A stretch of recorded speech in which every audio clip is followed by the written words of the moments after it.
Meteorologist Jackson Chastain here with the latest edition of Weather Whys. Today we talk water spouts, something that you may not necessarily see so often here in northeast Mississippi, but off the coast and really in a big lake or anything like that. It is a somewhat frequent occurrence or somewhat not uncommon occurrence, and I'm just going to go over today the hazards associated with water spouts along with that formation process. And there's actually two different formation processes depending on what the setup is. Now, the most common one is when you have a water spout that forms off of a fair weather cloud, such as like a towering cumulus or just a garden variety thunderstorm.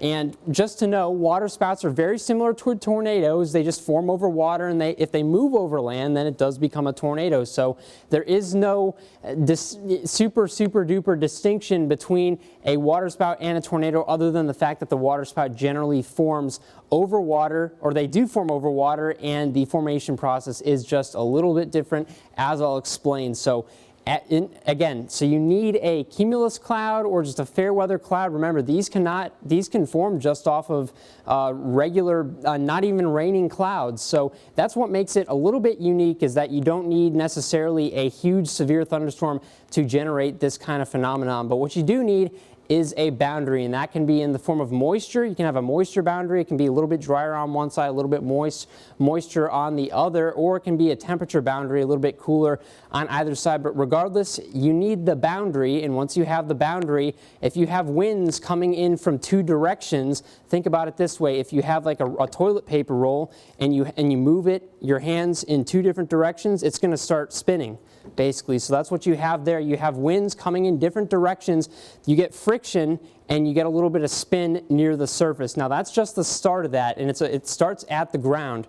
Once you get an upward motion, that's when you start to get clouds start to form, because you have rising air. With that rising air, you start to see the rotation also being carried up into the air. So once you have this boundary, once you get the spinning, once you have the upward motion, that upward motion tends to stretch that rotation upwards, and once you get high enough, or you get that cloud formation, you'll get what's called a water spout. So that's the general formation process for just your run-of-the-mill water spout. And again, these run-of-the-mill water spouts are the most common kind. These are non-tornadic or non-supercellular. Now, you can also get them from a supercell, which you kind of see over the plains. Those form a lot of our tornadoes over land. They can also form them over water. It's just not as common. So the difference there is that for severe thunderstorms, it's starting from the top of the cloud and moving down. It's starting from the bottom of the cloud for a fair weather water spout and moving on the way up. So